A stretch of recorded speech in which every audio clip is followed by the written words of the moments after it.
Hello दोस्तों, horizon physics classes में आपका बहुत बहुत स्वागत है। हाँ, तो वे लोग जो 10th क्लास के एग्ज़ाम दे चुके हैं, पास हो चुके हैं और इंजीनियरिंग, मेडिकल या बोर्ड का एग्ज़ाम का तैयारी करना चाहते हैं, है ना, साइंस से लेकर के, वो उनके लिए फ़िज़िक्स का क्लास अवेलेबल है। बैच चालू हो चुका है 11th क्लास का, जैसा कि आपको पोस्टर में साइड में दिखाया जा रहा है। 11th क्लास का न्यू बैच। हाँ, इस कोचिंग का जो एड्रेस है हॉरिजॉन फिजिक्स क्लासेस का, वो गया बाईपास पे ही आकाश टेक्निकल के बगल में है। तो जल्द से जल्द ज्वाइन करें। हेलो स्टूडेंट्स, तो आज हम लोग यूनिट्स एंड डायमेंशन पढ़ेंगे, है ना। ये जो चैप्टर है वो 11th के क्लास में फंडामेंटल मैथमेटिक्स के जस्ट बाद, है ना, ये पहला चैप्टर है यूनिट्स एंड डायमेंशन। तो इस वीडियो में हम लोग एकदम जीरो से लेकर के नीट और जेई के क्वेश्चन तक के चलेंगे, तो लास्ट तक के बने रहेंगे, है ना। तो यूनिट्स एंड डायमेंशन से जितने तरह के भी क्वेश्चन पूछे जाते हैं, या तो जेई हो या नीट हो, चाहे जो कुछ भी एग्जाम हो, आज हम लोग इस वीडियो में पूरा का पूरा क्लियर कर लेंगे, है ना। थ्योरी करने के बाद में हम यहाँ पे कुछ क्वेश्चंस भी करेंगे जो जेई नीट में कुछ पिछले साल पूछा गया है, ठीक है। तो लास्ट तक बने रहें। तो चलिए स्टार्ट करते हैं हम लोग। तो इसमें देखिए, सबसे पहले है यहाँ पे पढ़ना क्या, फिजिकल क्वांटिटीज के बारे में पढ़ना है ना। फिजिकल क्वांटिटीज के बारे में सबसे पहले हम लोग को क्या करना है, पढ़ना है। तो यहाँ पे फिजिकल क्वांटिटीज के पहले के बारे में हम लोग सबसे पहले क्या करेंगे, तो जानेंगे यहाँ पे कि एक्चुअली में है क्या है ना। देखिए, तो बोलता क्या है कि वे सारे क्वांटिटीज, है ना, वे सारे क्वांटिटीज जो फिजिक्स के लॉज को एक्सप्लेन करने के लिए, है ना, डिफाइन करने के लिए यूज होते हैं, उनको हम लोग क्या कहते हैं, तो फिजिकल क्वांटिटीज कहते हैं, ठीक है। क्या कहते हैं, फिजिकल क्वांटिटीज कहते हैं। बात आ गया समझ में। इसमें क्या बोला गया, फिर से मैं एक बार दोहरा देते हैं इसको, है ना, कि वे सारे क्वांटिटीज जो फिजिक्स के लॉज को एक्सप्लेन करने में या डिफाइन करने में यूज होते हैं, उसको क्या कहेंगे हम लोग, फिजिकल क्वांटिटीज कहेंगे। अगर इसका हम डेफिनेशन लिखना चाहे तो कुछ इस तरह से लिखाएगा, है ना, कि दोज क्वांटिटीज, है ना, those quantities which are used to define the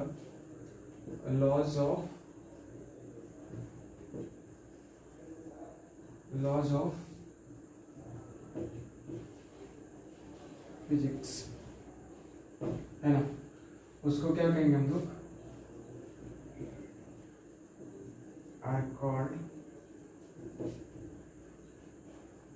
physical quantities. उसको हम लोग क्या कहेंगे, है ना। क्या बोला गया कि those quantities which are used to define the laws of physics are called physical quantities. मतलब वही चीज बताया गया, है ना, कि वे राशियां या वे क्वांटिटीज, है ना, जिनको कहाँ पे यूज किया जाता है, किस लिए, तो फिजिक्स के लॉज को, फिजिक्स के नियमों को एक्सप्लेन करने के लिए, परिभाषित करने के लिए उसको यूज किया जाता है। उसको क्या कहेंगे, तो फिजिकल क्वांटिटीज कहेंगे, ठीक है। अब यहाँ पे क्या है कि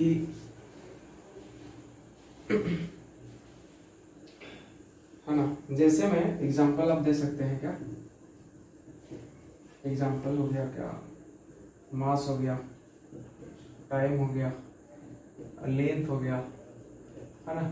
तो इस तरह से है ना, एक्सेट्रा हम लोग क्या करेंगे, इसमें हम लोग लाएंगे, है ना, फिजिकल क्वांटिटीज में लाएंगे, है ना, जिनको क्या किया जाता है, तो फिजिक्स में यूज किया जाता है क्या करने के लिए, तो लॉज को डिफाइन करने के लिए या तो एक्सप्लेन करने के लिए, है ना। बहुत सारे क्वांटिटीज हैं, लिखना यहाँ पे पॉसिबल नहीं है। फोर्स हो गया, प्रेशर हो गया, बहुत सारे क्वेश्चन, ठीक है।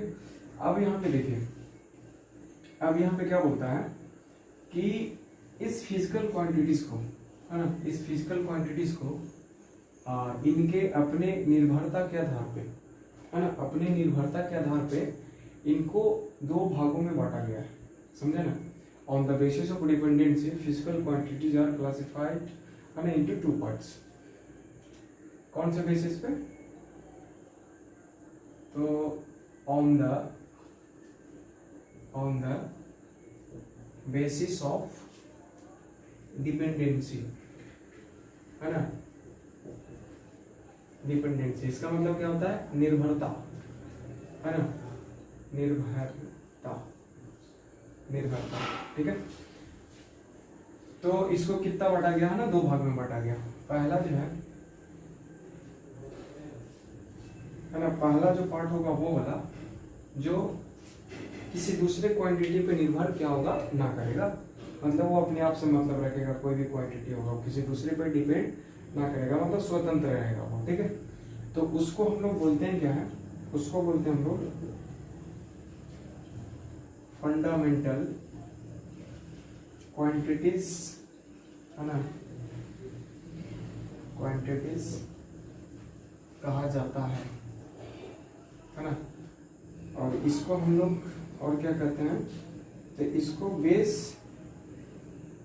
क्वांटिटीज भी कहते हैं। क्यों कहते हैं, हम आते हैं यहाँ पे, है ना। और दूसरा जो है वो पार्ट हुआ जो किसी दूसरे के मदद से उसको क्या किया जाता है, तो डिराइव किया जाता है, निकाला जाता है ना, किसी दूसरे क्वांटिटी की वजह से वो निकल के आता है। मतलब ये जो क्वांटिटी इसमें जो आएगा, है ना, वो किसी दूसरे पर डिपेंड करेगा। तो इसका नाम दिया जाता है क्या, इसका नाम दिया जाता है डिराइव्ड क्वांटिटीज। क्या नाम दिया जाता है इसका, तो डिराइव्ड क्वांटिटीज इसका नाम दिया जाता है। बात समझ में आया। तो क्या बोला है कि फंडामेंटल क्वांटिटीज हम लोग उस क्वांटिटीज को कहेंगे, है ना, उस फिजिकल क्वांटिटीज को कहेंगे जो किसी दूसरे पे डिपेंड ना करेगा, है ना, अपने आप में स्वतंत्र रहेगा, ठीक है। और डिराइव्ड क्वांटिटीज हम लोग उस क्वांटिटीज को कहेंगे, है ना, जो किसी दूसरे क्वांटिटीज के मदद से, फिजिकल क्वांटिटीज की मदद से उसको क्या किया जाएगा, डिराइव किया जाएगा, निकाला जाएगा उसको, है ना। तो इसको अच्छा से समझ सकते हैं, बहुत बढ़िया से। जैसे हम लोग केमिस्ट्री जब पढ़ते हैं ना, तो उसमें एक कंपाउंड आता है, कोई भी कंपाउंड है लीजिए, जैसे मान लीजिए क्या है, H2 है या कोई भी कंपाउंड है। तो एक कंपाउंड को बनने के लिए उसमें क्या चाहिए, तो मोर देन वन एलिमेंट चाहिए, है ना, मोर देन वन क्या चाहिए, एलिमेंट चाहिए। तो उसमें जो कंपाउंड में जो एलिमेंट है वो बेसिक चीज है, अगर वो चीज नहीं रहेगा तो कंपाउंड बनेगा ही नहीं, ठीक है, फंडामेंटल चीज है। तो ठीक उसी तरह से फिजिक्स में किसी एक फिजिकल क्वांटिटी को बनने के लिए, निर्माण होने के लिए कुछ बेसिक क्वांटिटीज का जरूरत पड़ता है, कुछ फंडामेंटल क्वांटिटीज का जरूरत पड़ता है ना, जिनका नाम अभी बताएंगे क्या क्या है ना। तो इनको मिलाने के बाद में, एक प्रॉपर वे में मिलाने के बाद में, कंबाइन करने के बाद में, तो यहाँ पे कुछ निकल के आएगा, डिराइव्ड क्वांटिटीज निकल के आएगा, ठीक है। तो इसका थोड़ा सा हम डेफिनेशन तो बता ही दिए हैं, समझ में आ गया होगा, एक बार फिर से हम दोहरा रहे हैं। फंडामेंटल क्वांटिटीज उस क्वांटिटीज को कहा जाता है जो किसी दूसरे पर डिपेंड ना करेगा, ठीक है, मतलब कि ये बेसिक होगा एकदम। डिराइव्ड क्वांटिटीज जो होगा वो वैसे क्वांटिटीज को कहेंगे जो किसी दूसरे फिजिकल क्वांटिटीज या तो अगर फंडामेंटल क्वांटिटीज के मदद से इनको क्या किया जाएगा, तो निकाला जाएगा, ठीक है। तो यहाँ पे हम लोग चलते हैं,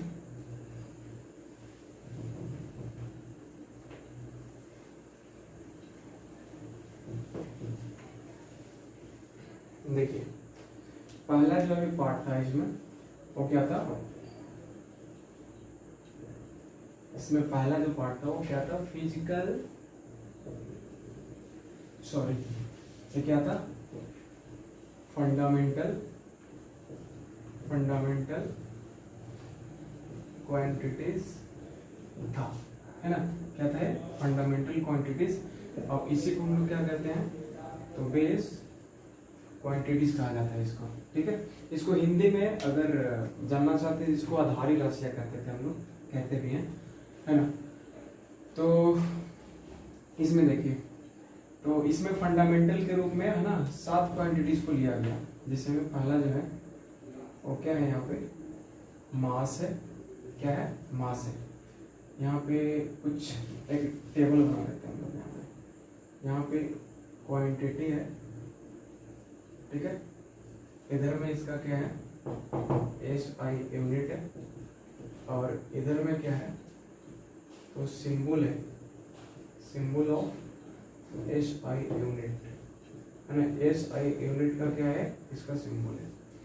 जरा से देखिएगा, फर्स्ट में इसमें क्या है, सीरियल नंबर भी लेके चलते हैं, सीरियल नंबर फर्स्ट में इसमें बताया गया किसके बारे में, है ना, फर्स्ट लिया गया किसको, तो मास को बताया गया कि क्या है, तो विस क्वांटिटी है ना।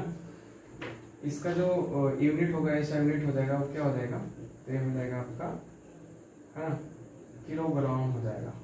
क्या हो जाएगा, किलोग्राम हो जाएगा, जिसको हम लोग सिम्बलाइज करेंगे किससे, स्मॉल के एंड स्मॉल जी से, केजी।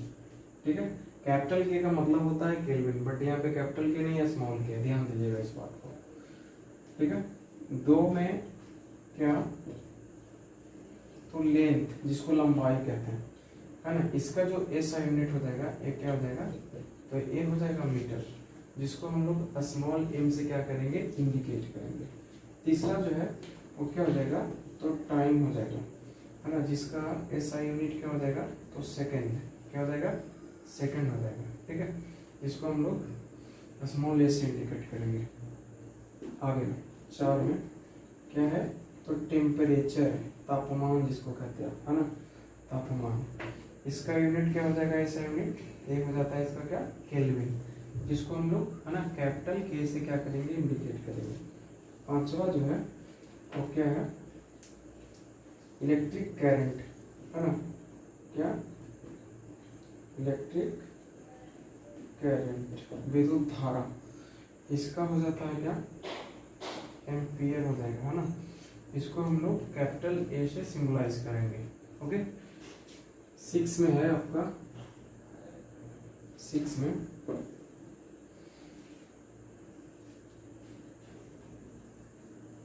अमाउंट ऑफ सबस्टांस, है ना, अमाउंट ऑफ सबस्टांस, जिसको हम लोग हिंदी में बोलते हैं पदार्थ का परिमाण कहते हैं इसको।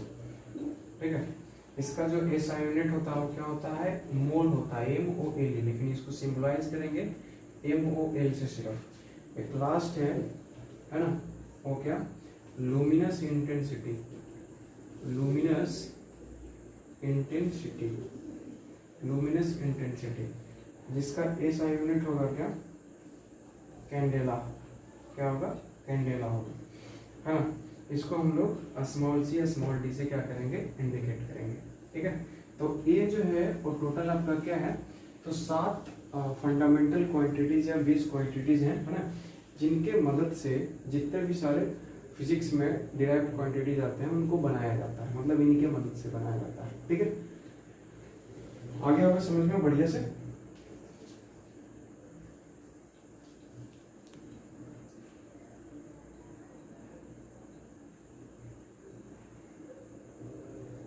चलिए, तो ये हो गया पूरा, है ना। अब हम लोग चलते हैं थोड़ा आगे में। चलिए, अब हम लोग बात करते हैं किसका, तो डिराइव्ड क्वांटिटीज का बात करते हैं, है ना, किसका बात करते हैं, तो डिराइव्ड क्वांटिटीज का बात करते हैं। सेकंड में क्या है, डिराइव्ड क्वांटिटीज, है ना, नाम में लिखा पता चल रहा है, यहाँ पे मीनिंग पता चल रहा होगा, है ना, कि इसमें क्या होगा, इस वाले में, कि वैसे फिजिकल क्वांटिटीज है ना, जिनको क्या होगा, डिराइव किया जाएगा, निकाला जाएगा किसी दूसरे के मदद से। ठीक है, चलिए, तो ये जो होगा जाहिर सी बात है कि दूसरे फिजिकल क्वांटिटी पर डिपेंड करेगा। ठीक है, जैसे में एग्जांपल आप ले सकते हैं क्या, जैसे में फोर्स हो गया, प्रेशर हो गया, ये सब सारे कुछ हो गया, है ना, तो इसका थोड़ा सा डिफिनेशन आप जान जाइए, है ना, क्या हो जाएगा कि दोज फिजिकल, है ना, दोज फिजिकल क्वांटिटीज, है ना, which are made by the combination of two or more than two physical quantities।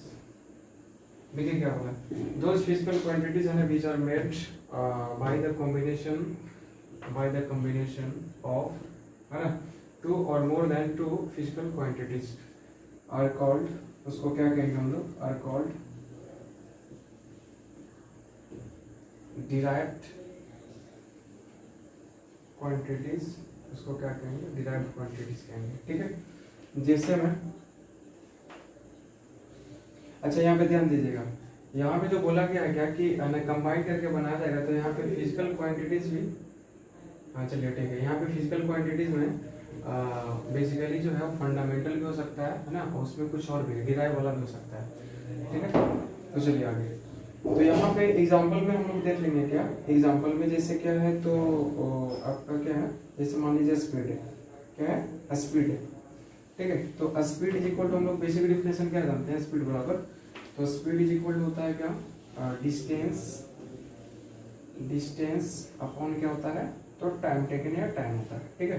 तो डिस्टेंस एक्चुअली में जो होता है वो क्या होता है, दूरी जो होता है वो क्या होता है, चाल बराबर हम लोग जानते हैं ना, दूरी बटा समय, तो दूरी जो होता है वो क्या होता है, तो किस वस्तु द्वारा चले गए रास्ते की कुल लंबाई को ही क्या कहते हैं, डिस्टेंस कहते हैं, ठीक है। So distance is the total length of the path, है ना, travel by the particle, and time is time. तो एक्चुअली में जो डिस्टेंस है वो है क्या, तो ये जो है वो लेंथ ही है ना, ये क्या है, लेंथ है, और नीचे में आपका क्या है, टाइम है। अब देखिए ये जो स्पीड है वो किन दो क्वांटिटी से बना हुआ है, तो लेंथ से बना हुआ है और टाइम से बना हुआ है, मतलब जो स्पीड है वो किसी एक से बना हुआ नहीं है, है ना, इन दोनों से बना हुआ है, इन दोनों से मिलकर के क्या हुआ है, डिराइव हुआ है। तो इस तरह की क्वांटिटीज को हम लोग क्या कहेंगे, तो डिराइव्ड क्वांटिटीज कहेंगे। बहुत सारे एग्जांपल है, आप ले सकते हैं, जैसे क्या हो जाएगा, फोर्स हो जाएगा, वेलोसिटी हो जाएगा, एक्सेलरेशन हो जाएगा, है ना, मतलब फंडामेंटल को छोड़कर के जितने सारे भी हैं, है ना, प्रेशर हो जाएगा, डेंसिटी हो जाएगा, सारे कुछ क्या हो जाएंगे, तो डिराइव्ड क्वांटिटीज के अंदर में आएंगे, ठीक है। इतना तो समझ में आ गया होगा। चलिए आगे यहाँ पे चलते हैं हम।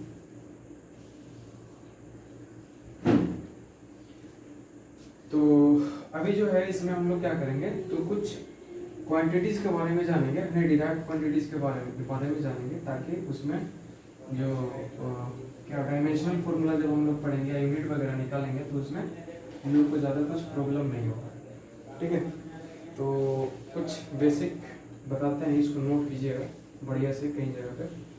तो कुछ हम एक एग्जांपल लेते जा रहे हैं, है ना। जैसे में क्या है, फर्स्ट में क्या हो गया, जैसे वेलोसिटी हो गया, क्या हो गया, वेलोसिटी। तो वेलोसिटी बराबर हम लोग क्या जानते हैं, डिस्प्लेसमेंट, है ना। वेलोसिटी बराबर क्या हो जाएगा, v is equal to, direct formula लिखते हैं, ठीक है। Velocity v is equal to क्या हो जाएगा, h डिवाइडेड बाय क्या हो जाएगा, t हो जाएगा, ठीक है। डिस्प्लेसमेंट डिवाइडेड बाय टाइम, और ये जो फॉर्मूला है वो क्या रहता है, स्पीड के लिए भी आता है, प्लस वहाँ पे डिस्प्लेसमेंट की तरफ पे क्या हो जाता है, डिस्टेंस हो जाता है, ठीक है। तो इसका जो यूनिट निकल के आएगा, क्या निकल के आएगा, यूनिट निकल के आएगा, और कुछ इस तरह से आएगा।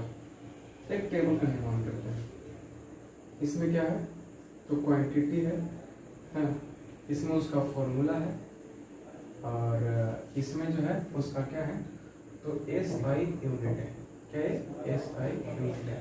देखिए फटाफट करो, तो क्वांटिटी जो फर्स्ट में इसमें है ना, इसमें जो फर्स्ट क्वांटिटी है तो क्या हो जाएगा, जैसे मान लीजिए क्या है, वेलोसिटी है ना, क्या है, वेलोसिटी है। तो वेलोसिटी को हम लोग किससे इंडिकेट करते हैं, तो v से इंडिकेट करते हैं। तो v बराबर जो फॉर्मूला हो जाएगा वो क्या हो जाएगा, h divided by t, displacement divided by क्या हो जाएगा, टाइम हो जाएगा, है ना।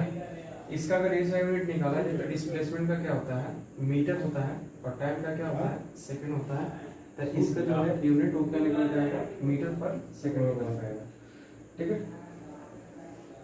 सेकंड पर बात करते हैं किसका, एक्सेलरेशन का, है ना, जिसको हिंदी में त्वरण कहते हैं। एक्सेलरेशन ए, है ना, ए बराबर आप लोग फॉर्मूला जानते होंगे, v minus q divided by क्या होता है, t होता है।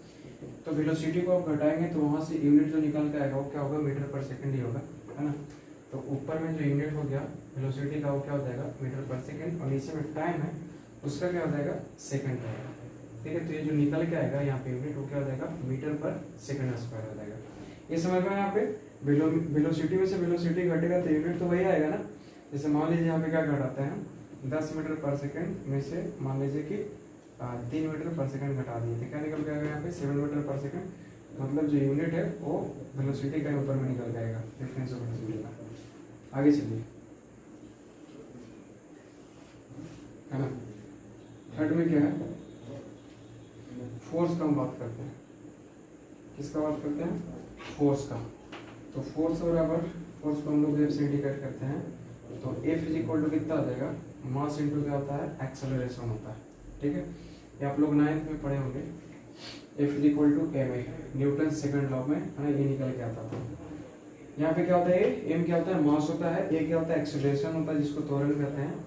यहाँ से जो यूनिट निकल के आ जाएगा, और m का क्या, मास का क्या हो जाएगा, kg हो जाएगा। ठीक है, एक्सेलरेशन का क्या हो जाएगा, मीटर पर सेकंड स्क्वायर हो जाएगा। तो इसका यूनिट निकल के आ गया क्या, KG metre per second square, और इसी को बोला जाता है क्या, तो न्यूटन कहते हैं। क्या कहते हैं उसको, न्यूटन कहते हैं। याद रखिएगा हमेशा, न्यूटन इज इक्वल टू क्या लिखेंगे, KG metre per second square लिखेंगे। ठीक है, तो इस तरह से बहुत सारे क्वेश्चन हैं, है ना, लिखना मतलब पॉसिबल नहीं है। 4 में जैसे कुछ कुछ का लिख रहे हैं, है ना। क्या है, मोमेंटम है। क्या है, मोमेंटम।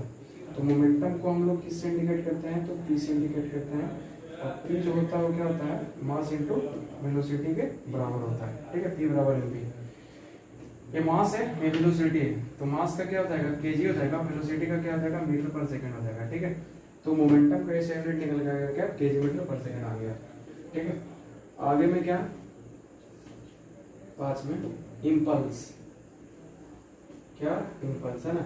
इसको मोमेंटम को हम लोग कहते हैं हिंदी में संवेग कहते हैं। ठीक है, इम्पल्स को क्या कहते हैं, आवेग कहते हैं। इम्पल्स बराबर जो होता है ना, वो हो जाता है आपका क्या, फॉर्मूला यहाँ पे चलेगा, impulse is equal to, impulse is equal to चलता है क्या, तो फोर्स इंटू क्या चलता है, तो टाइम चलता है, force into time, F into T. तो फोर्स का हो जाएगा क्या, यहाँ से डालिए, इसको क्या बोल सकते हैं, न्यूटन, और टाइम का क्या हो जाएगा, सेकंड। तो न्यूटन सेकंड हो गया। न्यूटन की जगह पर अगर हम ये चीज यूज करते हैं तो क्या हो जाएगा, KG metre per second square into क्या, सेकंड। तो ए निकल के क्या आ जाएगा, देखिए 1 सेकंड से 1 सेकंड कट जाएगा, तो केजी मीटर, और नीचे में क्या बच जाएगा, सेकंड बच जाएगा। 1 सेकंड से 1 सेकंड कट जाएगा, तो नीचे में 1 सेकंड बचेगा, बाकी केजी मीटर ऊपर में।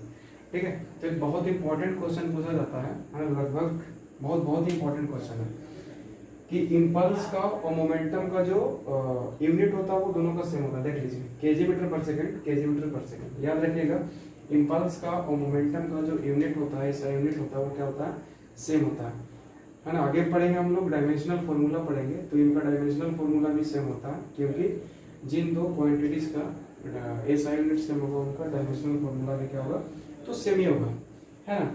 तो इतना बढ़िया से सब कुछ समझ में आया होगा। अब यहाँ से हम लोग कुछ और बात कर लेते हैं, कुछ और क्वांटिटीज का बात करते हैं, है ना।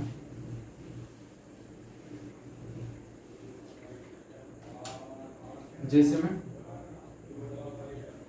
क्या है, तो टॉर्क है ना। टॉर्क को हिंदी में हम लोग आघूर्ण कहते हैं। क्या कहते हैं, आघूर्ण, आघूर्ण, है ना। चलिए, हिंदी जानना भी जरूरी नहीं है। इसको हम लोग टाउ से इंडिकेट करेंगे। क्या से करेंगे, टाउ से करेंगे, यानी एक वेक्टर क्वांटिटी है। अच्छा, इसका जो फॉर्मूला होता है, टाउ इज इक्वल टू होता है आर क्रॉस एफ होता है। वेक्टर में आप लोग को पता चलेगा बढ़िया से कि क्रॉस प्रोडक्ट क्या होता है दो वेक्टर का। अगर इसका मैग्नीट्यूड का बात करें, है ना, तो टाउ इज इक्वल टू आ जाता है यहाँ पे R F into sine theta, where theta is the angle between this R and F, है ना। यहाँ पे थीटा जो है कोण है किनके बीच का, तो आर और एफ का बीच का कोण है। आर यहाँ पे डिस्टेंस होता है, और एफ जो होता है वो क्या होता है, फोर्स होता है। डिटेल में आगे में पढ़ने को मिलेगा टाउ के बारे में। जितना भी सारा क्वांटिटीज अभी मिल रहा है, सब के सब आगे चैप्टर में मिलते जाएंगे, तो ज़्यादा कुछ इसमें टेंशन लेने का जरूरत ना है। अगर इसका हम ऐसा यूनिट का बात करें, तो टाउ का जो ऐसा यूनिट आ जाएगा, एक आर क्या है, डिस्टेंस है, तो ये हो जाएगा अपना मीटर। एफ क्या हो जाएगा, तो यहाँ पे न्यूटन हो जाएगा, है ना। और साइन थीटा का कुछ यूनिट होता नहीं है, ठीक है, उसके जगह पे आप 1 डाल दो, कोई दिक्कत नहीं है, यूनिटलेस क्वांटिटी है क्योंकि। तो यहाँ पे क्या निकल गया, न्यूटन मीटर निकल गया, ठीक है। न्यूटन की जगह पे हम लोग अभी पीछे में यूज किए थे क्या, this is the unit of force. और फोर्स बराबर हम लोग क्या यूज करते हैं, तो मास इंटू एक्सेलरेशन यूज करते हैं, है कि नहीं। तो मास का हो जाएगा यहाँ पे क्या, केजी हो जाएगा, ठीक है। एक्सेलरेशन का क्या, मीटर पर सेकंड स्क्वायर, ये आपका क्या है, तो ये मीटर है, मीटर, है ना। तो यहाँ से निकल गया kg metre square per second square, kg metre square per second square, ये निकल गया टॉर्क का SI यूनिट। बहुत ही इंपॉर्टेंट है, याद रखिएगा इसको। तो टॉर्क जो होता है ना, वो मतलब कि वह क्वांटिटी है जिसको क्या किया जाता है, तो किसी वस्तु को घुमाने में इसको यूज किया जाता है। कहने का मतलब कि जिस तरह से किसी वस्तु को एक जगह से दूसरे जगह ले जाने में एक फोर्स का जरूरत पड़ता है, ठीक उसी तरह से किसी वस्तु को या किसी ऑब्जेक्ट को रोटेट करने में हम लोग को टॉर्क का जरूरत पड़ता है। बात समझ में आ गया है ना? किसी चीज को घुमाएंगे तो टॉर्क का जरूरत पड़ेगा, और किसी चीज को एक जगह से दूसरी जगह ले जाएंगे तो उसमें किसका जरूरत पड़ेगा, तो फोर्स का जरूरत पड़ेगा। ठीक है। अच्छा, एक चीज और जानिए कि टॉर्क का डेवलपमेंट जो होगा वो तभी होगा, है ना, जब हम उस पर क्या करेंगे, फोर्स लगाएंगे, है ना। आगे में सब कुछ मिलेगा, टेंशन ना है इसमें। अब हम लोग बात करते हैं किसका, तो वर्क डन का बात करते हैं। ठीक है, वर्क को जिसको हम लोग W से इंडिकेट करेंगे। W बराबर जो होता है वो क्या होता है, तो F डॉट S होता है। ठीक है, this is a scalar quantity. बाद में पढ़ाया जाएगा आपको कि दो वेक्टर का जो प्रोडक्ट होता है, एक डॉट प्रोडक्ट होता है, क्रॉस प्रोडक्ट होता है, वेक्टर में पढ़ना है, अगले चैप्टर में पढ़ना है। तो अगर W का मैग्नीट्यूड देखा जाए यहाँ से, तो ये आ जाता है Fs cos थीटा। ये भी मैग्नीट्यूड है क्योंकि ये स्केलर है। Fs cos थीटा, ये फोर्स हो गया, ये क्या हो गया, डिस्प्लेसमेंट हो गया, ये क्या हो गया, थीटा। तो ये एंगल हो गया आपका फोर्स और डिस्प्लेसमेंट के बीच का एंगल, है ना। वर्क के बारे में आप लोग को बताया गया होगा 9th क्लास में। क्या हिंदी मीडियम से अगर पढ़े होंगे तो उसमें बताया गया होगा कि बल तथा बल की दिशा में तय की गई दूरी के गुणनफल को क्या कहते हैं, बल कहते हैं, है ना। तो एक्चुअली में है क्या, तो this is the product of force and displacement along the, this is the product of force and displacement along the direction of force, है ना।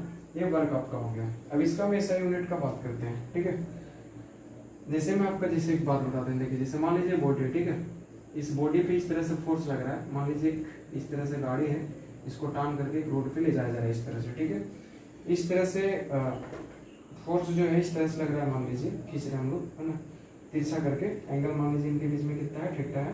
और इसका जो डिस्प्लेसमेंट हो रहा है सड़क पे, रोड पे, वो इस तरह से हॉरिजॉन्टली हो रहा है। तो देखिए यहाँ पे थीटा जो हो गया वो एंगल हो गया फोर्स और डिस्प्लेसमेंट के बीच का, है ना। तो यही पे यहाँ पे यूज होगा। अब हम लोग इसमें SI यूनिट का बात कर लेते हैं। तो W का जो SI यूनिट आ जाएगा, क्या हो जाएगा, ये फोर्स का क्या हो जाएगा, न्यूटन हो जाएगा। ये डिस्प्लेसमेंट का क्या हो जाएगा, मीटर हो जाएगा। और cos थीटा का कुछ यूनिट होता नहीं तो क्या हो जाएगा, 1 हो जाएगा। न्यूटन की जगह पे देख लीजिए हम कितना पुट किए हैं, है ना, kg metre per second square, है ना। न्यूटन की जगह पे हम लोग को कितना पुट करना है, तो kg metre per second square put करना है। ठीक है, तो ये हो जाएगा आपका क्या, kg metre per second square into क्या, ये सेकंड, 1 तो 1 हो जाएगा, खत्म। ये सेकंड से सेकंड एक कट जाएगा, है ना। तो क्या बच जाएगा, ये kg metre per second. Sorry, कुछ गलत हो रहा है यहाँ पे, देखिए यहाँ पे ये सेकंड नहीं, ये डिस्प्लेसमेंट है ना। तो यहाँ पे ये क्या है, देखिए यहाँ पे ये जो है वो क्या है, डिस्प्लेसमेंट है। ठीक है, और ये जो क्या है वो फोर्स है। तो फोर्स का यूनिट क्या हो जाएगा यहाँ पे, फोर्स का हो जाएगा न्यूटन, है ना। और डिस्प्लेसमेंट का क्या हो जाएगा यहाँ पे, मीटर हो जाएगा। ये कॉन्स्टेंट का 1 हो जाएगा। न्यूटन का क्या हो जाएगा, ये kg metre per second square हो जाएगा, है ना। ये मीटर तो बेचारा अपना मीटर है, तो ये निकल के आ जाएगा kg metre metre metre square, और नीचे में क्या हो जाएगा, सेकंड स्क्वायर हो जाएगा। तो जरा सा देखिए, इसको देखिए और इसको देखिए, है ना। तो इसका जो बेसिक यूनिट निकल के आता है ना, बेसिक जो यूनिट निकल के आता है किसका, वर्क का, है ना, वो क्या हो जाएगा, kg metre square per second square, है ना। और इसी को बोला जाता है जूल, इसी को कहा जाता है, इसी को क्या कहते हैं हम लोग, जूल कहते हैं। ठीक है, तो अगर हम लोग बात करें, जैसे ये जो है ना, ये जो यूनिट है वो क्या है, तो बेसिक यूनिट निकल के आया है ना। तो इसका यूनिट और इसका यूनिट देखिए, दोनों का सेम निकल के आया बेसिक यूनिट। ठीक है, तो आगे में जब पढ़ेंगे हम लोग, तो इसका टॉर्क का डायमेंशन और वर्क का डायमेंशन जो निकल के आएगा वो क्या आएगा, सेम आएगा। ठीक है, तो ये आपका हो गया क्या, वर्क हो गया, है ना।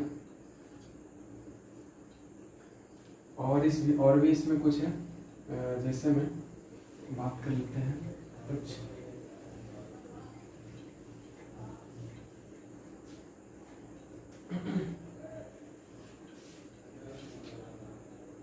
इसमें क्या है, एंगुलर मोमेंटम, है ना। जिसको कोणीय संवेग कहा जाता है, ठीक है। एंगुलर मोमेंटम का जो फॉर्मूला होता है वो होता है m into V into R होता है, ठीक है। जैसे मान लीजिए कि कोई जो वस्तु है वो सर्कुलर पाथ पर क्या कर रहा है, वो रोटेट कर रहा है, घूम रहा है, समझे कि नहीं।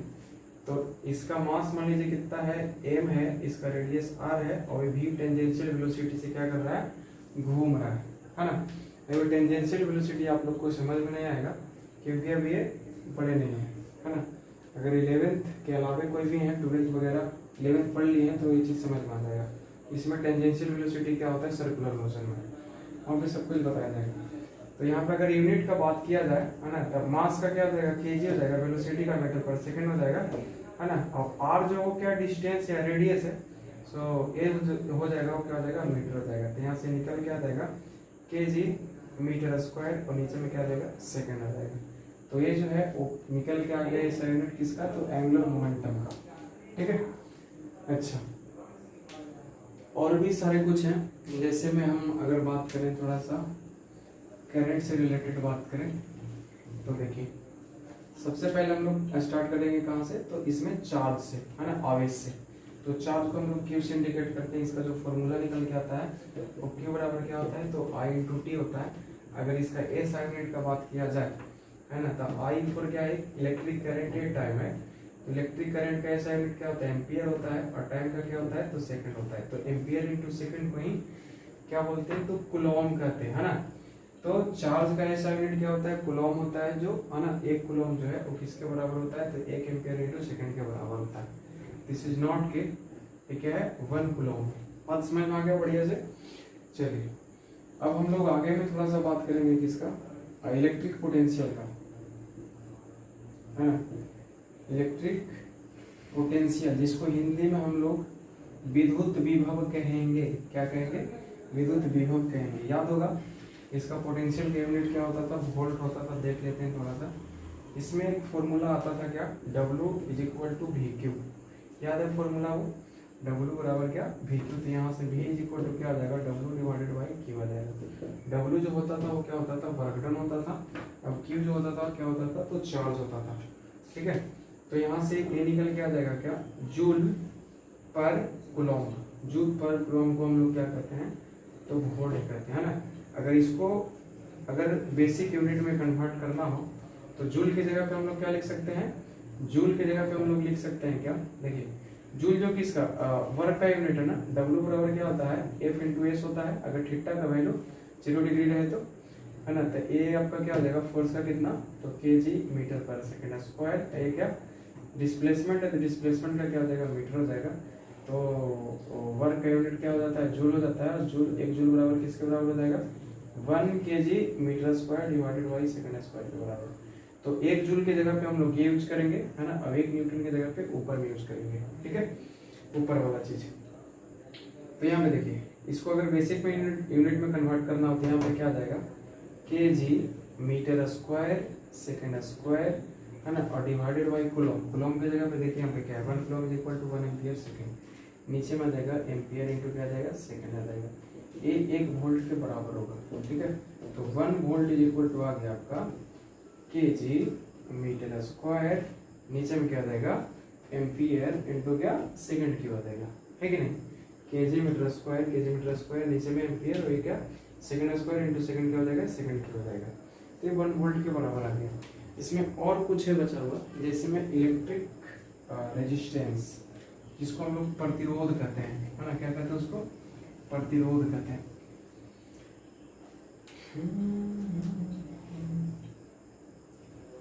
है ना। तो रेजिस्टेंस डायरेक्ट लिखते हैं क्या, रेजिस्टेंस, है ना, जिसको हम लोग कैपिटल आर से इंडिकेट करेंगे। इसका फॉर्मूला क्या हो जाएगा, R is equal to V बटा आई, या तो V बराबर I इंटू आर, ओम के नियम से, ठीक है। तो अभी V का कुछ अभी बताया गया था आपको, हाँ। V का क्या बोलते हैं हम लोग, वोल्ट कहते हैं, इसको क्या बोलते हैं, तो एम्पियर कहते हैं, ना। तो इसी को क्या बोला जाता है, 1 ओम कहा जाता है। तो 1 ohm is equal to 1 volt divided by 1 ampere होता है, ठीक है। चलिए यहाँ से देखते हैं थोड़ा सा। तो अगर इसको अगर बेसिक यूनिट में कन्वर्ट करना रहे तो अभी वोल्ट की जगह पे हम लोग क्या लिख सकते हैं, देखिए R इज इक्वल टू आ गया क्या, V divided by I. V बराबर क्या लिख सकते हैं हम लोग, W डिवाइडेड बाई क्यू। ये बेचारा I का I है, तो W डिवाइडेड बाई क्यू की जगह पे क्या I इंटू टी आएगा, ये I आएगा, तो W डिवाइडेड बाई क्या आ जाएगा, ये I स्क्वायर टी आ जाएगा। तो R is equal to W बराबर क्या F इंटू एस, नीचे में क्या I स्क्वायर टी। F को क्या बोल सकते हैं, मास into acceleration into displacement divided by I square T. देखिए ये यूनिट निकालने का तरीका है ना। तो आपको जो सभी के सभी फॉर्मूला याद होना चाहिए, जो कुछ भी बेसिक हम बताएं अभी, ठीक है। तो मास का क्या हो जाता है यहाँ पे केजी, एक्सेलरेशन का metre per second square, S क्या यहाँ पे डिस्प्लेसमेंट है, जिसका यूनिट हो जाएगा क्या, जिसका यूनिट क्या हो जाएगा, मीटर हो जाएगा। याद रखिएगा डिस्प्लेसमेंट ये सेकंड वाला स्क्वायर है, ठीक है। नीचे में क्या हो जाएगा, एम्पियर स्क्वायर हो जाएगा, ये क्या हो जाएगा, सेकंड हो जाएगा। तो यहाँ से निकल के क्या हो जाएगा, तो आर का जो यूनिट निकल के आ जाएगा केजी, ऊपर में क्या metre square, KG metre square, नीचे में क्या आ जाएगा एम्पियर स्क्वायर, और सेकंड कितना आ जाएगा, 2 और 1 3 सेकंड की हो जाएगा। तो ये जो है वो 1 ओम के बराबर यही चीज होता है। 1 ओम के बराबर कितना, तो 1 केजी मीटर स्क्वायर एम्पियर है ना, पर ampere square per second cube. तो ये जो था वो जो बेसिक थ्योरी है किसका, डिराइव्ड क्वांटिटीज में जो कुछ भी बेसिक फंडा बेसिक जो क्वांटिटीज पढ़ना है ना, फिजिकल क्वांटिटीज पढ़ना है डिराइव वाला, वो चीज हो गया है ना।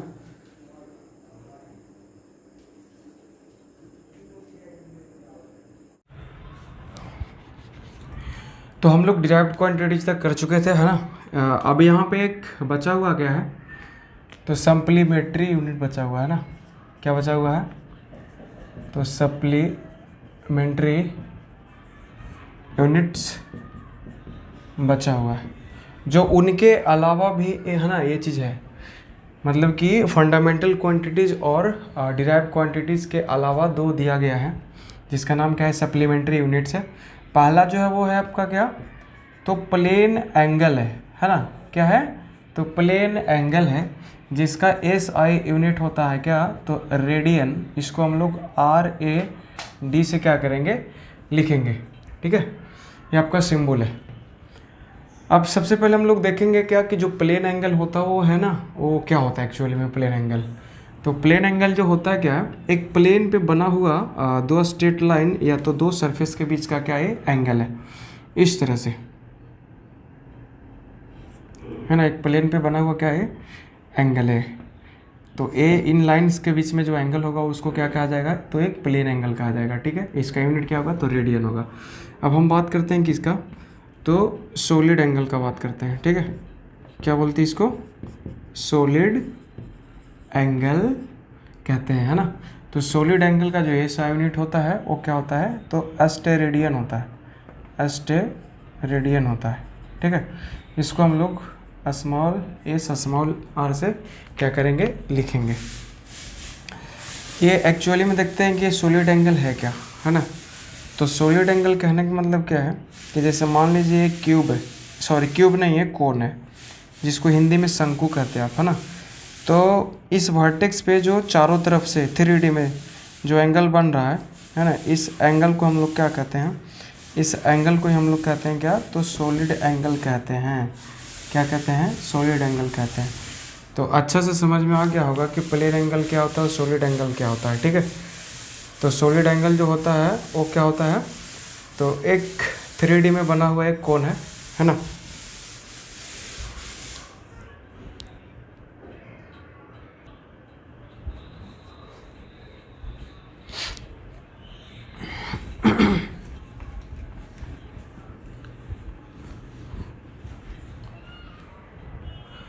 अब हम लोग क्या करेंगे यहाँ पे, तो डायमेंशनल फार्मूला के बारे में जानेंगे, है ना, कि डायमेंशन एक्चुअली में होता क्या है, ठीक है।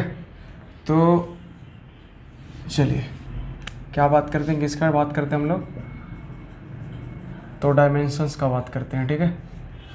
जैसे देखिए अपने पास में जो कुछ भी बेसिक या तो फिर फंडामेंटल क्वांटिटीज़ है, उनको एक सिंबल दिया गया, ठीक है। क्या दिया गया, एक सिंबल दिया गया। तो ज़रा सा सबसे पहले उसको लिख लेते हैं कि हाँ, सीरियल नंबर थोड़ा सा याद रखिएगा यहाँ पे, है ना, क्योंकि सीरियल नंबर यहाँ पे काम आने वाला है। तो पहला में जो है वो क्या है, तो तो मास है, क्या है मास, जिसका SI यूनिट जो होगा वो क्या होगा kg होगा। ठीक है, यहाँ से इसका लिया गया है, इसका डायमेंशन क्या लिया गया है, यहाँ पे डायमेंशन लिख लेते हैं हम लोग, है ना। और इधर में क्या है, तो ये क्वांटिटी आपका, ये क्या है, तो क्वांटिटी है, वो भी बेस क्वांटिटी। ठीक है, इसी के हिसाब से सारे कुछ चलते हैं। तो यहाँ से लिया गया इसका क्या, मास के लिए तो कैपिटल M को लिया गया। सेकंड में मास के बाद क्या आता है, तो लेंथ आता है, लंबाई आता है, जिसका यूनिट क्या होता है, तो मीटर होता है ना। यहाँ से लिया गया कैपिटल L, क्या लिया गया, तो कैपिटल L लिया गया, है ना। थर्ड में हम लोग चलते हैं क्या, यहाँ पे क्या है, तो टाइम है, टाइम को SI यूनिट क्या होता है, सेकंड होता है, यहाँ से कैपिटल T लिया गया, है ना। फोर्थ में क्या है, टेम्परेचर है, क्या है, टेम्परेचर है, तापमान है, जिसका यूनिट जो होता है, SI यूनिट जो होता है वो क्या होता है, तो केल्विन होता है। ज़रा से देखेंगे आप यहाँ पे, अगर इस 3 वाले में देखेंगे, 3 ऊपर वाले में देखेंगे, तो यहाँ से जो लिया गया इनका डायमेंशन, वो इनके नाम से पहले लेटर को लिया गया, है ना, पहले अक्षर को लिया गया। देखिए मास के लिए कैपिटल M आया, लेंथ के लिए कैपिटल L आया, और टाइम के लिए क्या आया, तो कैपिटल T आया, है कि नहीं। अब यहाँ पे टेम्परेचर के लिए भी अगर कैपिटल T ले लिया जाएगा तो यहाँ पे बहुत बड़ा कन्फ्यूजन हो जाएगा कि T का मतलब जो है वो टेम्परेचर होता है या T का मतलब टाइम होता है। तो इसलिए यहाँ पे टेम्परेचर में T को नहीं लिया जा रहा। अब हम लोग आते हैं यहाँ पे क्या, तो इसका यूनिट पे आते हैं, SI यूनिट पे आते हैं। ठीक है, तो इसका जो लिया गया डायमेंशन टेम्परेचर के लिए वो SI यूनिट से इसका लिया गया, जो क्या है, तो कैपिटल K है। ठीक है, K फॉर केल्विन। फिफ्थ में क्या है यहाँ पे, तो इलेक्ट्रिक करंट, है ना, क्या, तो इलेक्ट्रिक करंट, है ना, इसके लिए लाया गया, इसका जो यूनिट होता है, SI यूनिट क्या होता है, एम्पियर होता है ना, क्या होता है, एम्पियर होता है। यहाँ से लिया गया इसका A, इसको I भी लेते हैं, इसमें कोई दिक्कत नहीं, A या तो I, है ना। सिक्स्थ में जो है वो क्या है, अमाउंट ऑफ सब्सटेंस है ना, अमाउंट ऑफ सब्सटेंस है। यहाँ से इसका SI यूनिट क्या होता है, मोल होता है, इसका क्या लिया गया, तो MOL लिया गया यहाँ से। ठीक है, उसके बाद में एक और है सेवेंथ में ल्यूमिनस इंटेंसिटी, है ना, जिसका इधर में लगता है कि कुछ ज़्यादा है नहीं, तो उसको लिखना उचित नहीं यहाँ पे। ठीक है, तो ये 6 लेकर के हम लोग चलेंगे, तो देख लीजिए एक और फिर से, MLTKA, और लास्ट में क्या है, एक मोल है ना। यहाँ पे देख लीजिए, यहाँ पे मोल का मतलब समझ रहे हैं, अमाउंट ऑफ सब्सटेंस है। A का मतलब क्या है, एम्पियर, एम्पियर का है तो करंट के लिए आया। एक K क्या है, तो K जो है वो केल्विन है, और केल्विन किसके लिए आता है, तो टेम्परेचर के लिए आता है। T जो है वो किसके लिए है, तो टाइम के लिए है। L जो है वो लेंथ के लिए है, और M जो है वो किसके लिए है, तो मास के लिए है ना। तो A जो हो गया वो फंडामेंटल क्वांटिटीज़ का या तो बेस क्वांटिटीज़ का ये क्या है आपका, तो डायमेंशंस लिखा गया है। अब ज़रा सा हम लोग इसको समझते हैं। देखिए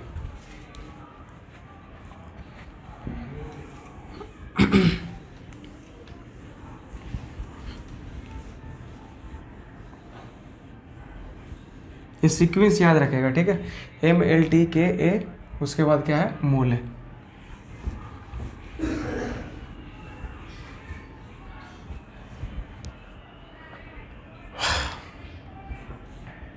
अब हम लोग यहाँ से क्या करेंगे, कुछ छोटे छोटे एग्जांपल्स करेंगे सबसे पहले समझने के लिए इसको कि है एक्चुअली में क्या है। जैसे में हम बात करते हैं किसका, तो स्पीड का बात कर लेते हैं, है ना, किसका बात कर लेते हैं, तो स्पीड का। तो याद रखिएगा किसी भी फिजिकल क्वांटिटी का आपका क्या निकालना हो, डायमेंशन निकालना हो, डायमेंशनल फार्मूला निकालना हो, है ना, तो यहाँ से इसका एक बेसिक फार्मूला ज़रूर याद होना चाहिए। ठीक है, बेसिक फार्मूला या तो जो फंडामेंटल उसका यूनिट होता है वो याद होना चाहिए, तभी निकल पाएगा, नहीं तो निकालना मुश्किल हो जाएगा। जैसे स्पीड बराबर क्या होता है, तो डिस्टेंस अपॉन क्या होता है, तो टाइम होता है। डिस्टेंस अपॉन क्या होता है, टाइम होता है। ठीक है, डिस्टेंस का यूनिट देखिए यहाँ पे जो कुछ भी फॉर्मूला रहेगा इसको हम लोग क्या करेंगे, तो बेसिक यूनिट में इसको कन्वर्ट करेंगे, एकदम जो बेस क्वांटिटीज था उसके रूप में इसको क्या करेंगे, यूनिट में कन्वर्ट कर देंगे। तो डिस्टेंस देखिए, डिस्टेंस का जो SI यूनिट होता है वो क्या होता है, मीटर होता है। ये टाइम का होता है तो टाइम का सेकंड हो जाता है। ठीक है, अब वहाँ पे चलिए जो मीटर था वो किसका यूनिट था, ऐसा यूनिट था, तो लेंथ का था, ठीक है। तो मीटर के लिए क्या आ गया यहाँ पे, तो लेंथ आ गया, ठीक है। और ये सेकंड के लिए क्या आ गया, तो टाइम आ गया, क्या आ गया, तो टाइम आ गया। अब जरा से देखिए यहाँ पे, है ना, पीछे बैक में जा करके, कि लेंथ के लिए जो डायमेंशन लिखा जाता था वो क्या लिखा जाता था, तो एल लिखा जाता था, कैपिटल एल। और टाइम के लिए क्या लिखा जाता था, तो कैपिटल टी लिखा जाता था। तो इसको हम लोग लिख सकते हैं क्या, L T raise to the power -1। ये पता चला, नीचे में पावर 1 है, ऊपर जाएगा तो ये पावर इसका क्या हो जाएगा, माइनस हो जाएगा, ठीक है। तो ये जो निकल गया स्पीड का, ये क्या है, तो डायमेंशनल फॉर्मूला है एल टी -1। ये क्या है, एल टी -1, तो स्पीड का क्या है, तो डायमेंशनल फार्मूला है। बहुत सारे एग्जांपल्स हो सकते हैं, जैसे हम बात करते हैं किसका, तो फोर्स का बात करते हैं, किसका बात करते हैं, बल का, फोर्स का बात करते हैं। तो फोर्स से रिलेटेड हम लोग को क्या चाहिए, तो मात्र एक फार्मूला चाहिए, बेसिक फार्मूला, चाहे वो कोई भी हो। तो इसका जो बेसिक फार्मूला होता है वो फोर्स इज इक्वल टू क्या होता है, तो मास इनटू क्या होता है, एक्सेलरेशन होता है, जिसको शॉर्ट में F बराबर ma कहते थे। क्या कहते थे, F is equal to ma कहते थे, मास इनटू एक्सेलरेशन, द्रव्यमान गुना त्वरण। अब यहाँ पे देखिए, जो कुछ भी यहाँ पे क्वांटिटीज रहेंगे उसका हम लोग क्या लिखेंगे, यहाँ पे SI यूनिट लिखेंगे। मास का क्या हो जाएगा, kg हो जाएगा, एक्सेलरेशन का क्या हो जाएगा, मीटर पर सेकेंड हो जाएगा, ठीक है। अब जरा से देखिए यहाँ पे kg किसके लिए आता है, तो मास के लिए आता है ना। यहाँ पे हम लोग वो उस बेस क्वांटिटीज़ को लिखेंगे, मास हो गया, मीटर किसके लिए हो गया, तो लेंथ के लिए हो गया ये, ठीक है। ये सेकेंड स्क्वायर किसके लिए हो जाएगा, तो टाइम के स्क्वायर के लिए हो जाएगा ये, ठीक है। अब जरा देखिए यहाँ पे मास के लिए क्या आता है, डायमेंशन, तो कैपिटल एम आता है ना। लेंथ के लिए कैपिटल एल आता है। टाइम के लिए क्या आता है, टी आता है, इसका स्क्वायर है तो स्क्वायर डाल देंगे, तो M L T raise to the power कितना हो जाएगा, -2 हो जाएगा। तो ये जो निकल के आया m, है ना, यहाँ पे देखिए पावर 1 है, m1 l1 और t रेज टू पावर कितना है, -2 है। This is the dimensional formula, है ना, फॉर द फोर्स। बहुत सारे एग्जांपल है, आप कर सकते हैं ना। तो हम यहाँ पे रैंडम अब एग्जांपल नहीं लेंगे, कुछ क्वेश्चंस लेते हैं जो नीट में पूछा गया है ना।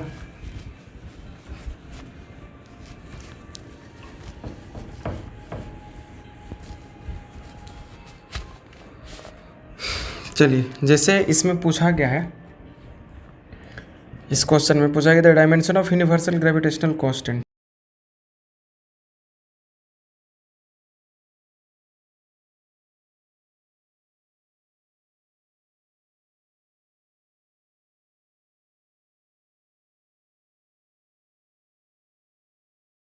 ठीक है, इसको लेते हैं ना, इसको बनाते हैं, हम सोल्व करते हैं। चलिए देखिए यहाँ पे क्या पूछ रहा है कि dimension of universal gravitational constant, gravitational constant, universal gravitational constant, है ना। एक्चुअली में होता क्या, सबसे पहले जानेंगे। वो जो कैपिटल जी है ना, उसी का नाम है क्या, यूनिवर्सल ग्रेविटेशनल कांस्टेंट। तो कैपिटल जी से रिलेटेड मात्र एक हम फॉर्मूला जानेंगे, ठीक है। तो कैपिटल जी से रिलेटेड एक फॉर्मूला क्या होता है, यहाँ पे हम लोग को पता होगा कि ग्रेविटेशनल फोर्स जो होता था दो ऑब्जेक्ट के बीच में लगने वाला, वो क्या होता था, F is equal to capital G m1 m2 upon क्या, r², क्या होता था, नीचे में r² होता था।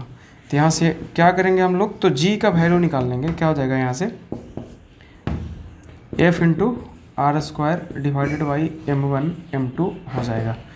अब यहाँ पे देखिए F कहे तो क्या हो जाएगा, F फोर्स है, और फोर्स का हम बताए थे, है ना, पीछे में बताए थे कि F इज इक्वल टू क्या, पुट करना होगा m इंटू ए, एम के लिए kg, ए मीटर पर सेकेंड स्क्वायर हो जाएगा एक्सेलरेशन, तो ए आ जाएगा यहाँ पे kg metre per second square. ये r क्या होता है, देखिए यहाँ पे ग्रेविटेशनल फोर्स एक्चुअली में होता क्या है, जैसे मान लीजिए कि ये मास m1 है, मास m2 है ना, इनके बीच का डिस्टेंस क्या है, r है। तो इनके बीच में जो ग्रेविटेशनल फोर्स लगता है, जो है ना, जिसके वजह से एक दूसरे को आपस में खींच पाते हैं, that force is equal to capital G m1 m2 divided by r² होता है ना। तो ये यहाँ से निकल के आ गया, तो ये आपका क्या हो गया, kg metre per second square, सिर्फ फोर्स के लिए आया। ये r क्या है, तो डिस्टेंस बिटवीन द ऑब्जेक्ट्स है। तो यहाँ पे डिस्टेंस को मीटर में रखा जाएगा, तो मीटर क्या हो जाएगा, ये मीटर स्क्वायर हो जाएगा। नीचे में आइए, ये क्या है, m1 m2 आपका मास है, तो ये मास है तो क्या हो जाएगा, kg इंटू क्या हो जाएगा, ये kg हो जाएगा। 1 kg से 1 kg आप काट दीजिए, तो यहाँ पे निकल के आ जाएगा क्या, तो ये निकल के आ जाएगा मीटर क्यूब, है ना, मीटर क्यूब, ये हो जाएगा नीचे में kg, अब ये हो जाएगा क्या, सेकेंड स्क्वायर हो जाएगा, यही है ना।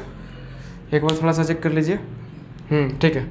मीटर के ऊपर में metre into metre square metre cube हो जाएगा, नीचे में केजी है, ए एस स्क्वायर नीचे में आ जाएगा। तो यहाँ से जी का जो निकल गया डायमेंशन है ना, ये मीटर किसके लिए आता है, तो लेंथ के लिए आता है, और लेंथ के लिए क्या होता है, तो कैपिटल एल चलता है, तो एल के हो जाएगा। केजी किसका यूनिट है, तो मास का, और मास के लिए क्या आता है, तो कैपिटल एम होता है।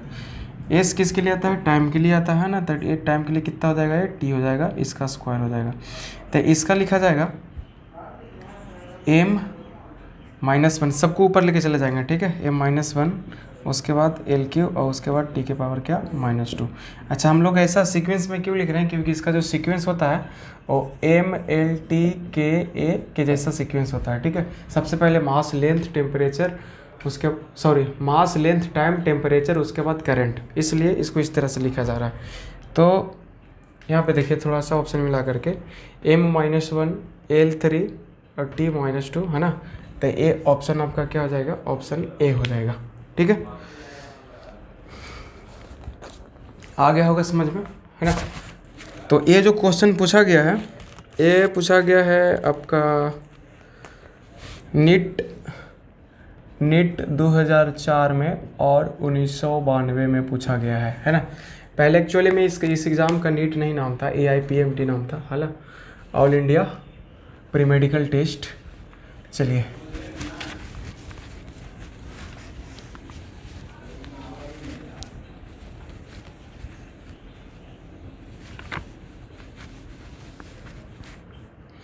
कुछ और भी एग्जांपल्स हैं, जैसे में पूछा गया कि डायमेंशन ऑफ प्रेशर क्या होगा, है ना, प्रेशर का डायमेंशन क्या होगा, प्रेशर का डायमेंशन जो है वो क्या होगा, ठीक है। ऑप्शन ए दिया है, अब निकालिए यहाँ पे। देखिए फिर से वही बात हम बोलना चाह रहे हैं कि जिस क्वांटिटी का क्या करना है आपको, है ना, जिस क्वांटिटी का आपका क्या करना है, तो डायमेंशनल फार्मूला या डायमेंशन निकालना है, उससे रिलेटेड मात्र एक फार्मूला हमको चाहिए, ठीक है। तो हम लोग प्रेशर बराबर क्या जानते हैं, सॉल्यूशन यहाँ पे है ना, प्रेशर इज इक्वल टू जानते हैं क्या, प्रेशर बराबर क्या होता है, तो फोर्स डिवाइडेड बाई एरिया होता है, जिसको हम लोग बल बटा क्षेत्रफल कहते हैं, है ना। प्रति इकाई क्षेत्रफल में लगने वाले बल को क्या कहते हैं, प्रेशर कहते हैं या दाब कहते हैं, ठीक है। चलिए इधर में ये आपका क्या है, तो फोर्स है, फोर्स मतलब कि F डिवाइडेड बाई ए, है ना। F का यूनिट क्या होता था, याद है, F is equal to mass into acceleration, इसको कन्वर्ट करेंगे तो kg एक्सेलरेशन का मीटर पर सेकंड स्क्वायर, तो ए आ जाएगा यहाँ पे क्या, kg metre per second square. नीचे में एरिया जो होता है वो क्या होता है, मीटर स्क्वायर में होता है, क्या होता है, मीटर स्क्वायर में होता है, ठीक है। अब यहाँ से आप कैलकुलेशन करोगे, है ना, तो क्या निकल के आ जाएगा, kg मीटर, नीचे में मीटर स्क्वायर, और नीचे में ही क्या है, सेकंड स्क्वायर है, तो 1 मीटर से 1 मीटर कट जाएगा आपका, तो क्या बच जाएगा यहाँ पे, kg नीचे में मीटर और नीचे में ही सेकंड स्क्वायर बचेगा, ठीक है। तो kg किसके लिए आता है, तो मास के लिए आता है ना, मास के लिए क्या होता है, कैपिटल एम होता है। मीटर किसके लिए आता है, लेंथ के लिए, और लेंथ के लिए क्या होता है, कैपिटल एल होता है। सेकंड किसके लिए आता है, तो टाइम के लिए आता है ना, और टाइम के बदले में क्या निकल के आता है, तो टी निकल के आता है। तो ये जो निकल के आ जाएगा आपका डायमेंशन, वो m के पावर 1 l के पावर -1 और t के पावर कितना आ जाएगा, -2 हो जाएगा, ठीक है। 1 -1 -2, देखिए यहाँ पे m1 l -1 t के पावर -2, ऑप्शन क्या हो जाएगा, बी हो जाएगा, ठीक है। तो इस तरह से क्वेश्चंस पूछे जाते हैं, छोटे छोटे बहुत आसान क्वेश्चंस। इनको पूछा गया है 1994 में, 1990 में, है ना, 1994 में और 1990 में पूछा गया है नीट, है ना। चलिए अब हम लोग क्या करते हैं, थोड़ा सा आगे चलते हैं, है ना। देखिए डायमेंशनल फॉर्मूला से या डायमेंशन से 4 तरह के क्वेश्चन पूछे जाते हैं एग्ज़ाम में, ठीक है। एग्ज़ाम कहे तो कौन सा, या तो मेडिकल के लिए एग्ज़ाम जो हो गया वो नीट हो गया, या तो इंजीनियरिंग में आपका क्या हो गया, JEE हो गया, ठीक है। तो यहाँ पे आपका क्या हो जाएगा, 4 तरह के यहाँ से क्वेश्चन पूछे जाते हैं, 4 टाइप के। तो पहला जो टाइप हो गया है ना, वो डायरेक्ट पूछा जाएगा कि इसका ये है ना फोर्स का क्या होगा, इसका क्या होगा, उसका क्या होगा, डायरेक्ट पूछा जाएगा। ठीक है। दूसरा जो टाइप है ना, टाइप 1 हम लोग कंप्लीट कर चुके हैं। तो क्वेश्चन टाइप जो है टाइप 2 का हम बात करते हैं। ठीक है, किसका बात कर रहे हैं, तो टाइप 2 का। टाइप 2 में किस तरह से क्वेश्चन पूछा जाएगा, तो देखिए अभी हम लोग करते हैं इसमें। तो इसमें एक ये है, छोटा सा थ्योरी है ना, कि जैसे मान लीजिए कि ए बराबर बी प्लस क्या है सी है ना। यहाँ पे 3 फिजिकल क्वांटिटीज़ हैं, है ना। उनको क्या किया गया है, तो बी और सी को ऐड करने के बाद में है ना ए को लाया गया है। तो यहाँ पे फंडा क्या चलता है कि बी और सी जो हो तभी जुटेगा तभी घटेगा, है ना, जब इनका क्या हो, यूनिट दोनों का क्या होगा, सेम होगा, सेम फिजिकल क्वांटिटीज़ के होंगे। बात समझ में आया। तो कहने का मतलब कि 2 फिजिकल क्वांटिटीज़ को हम लोग तभी जोड़ सकते हैं या तभी घटा सकते हैं जब उनका क्या होगा, यूनिट जो है वो बराबर होगा, सेम होगा। समझे ना।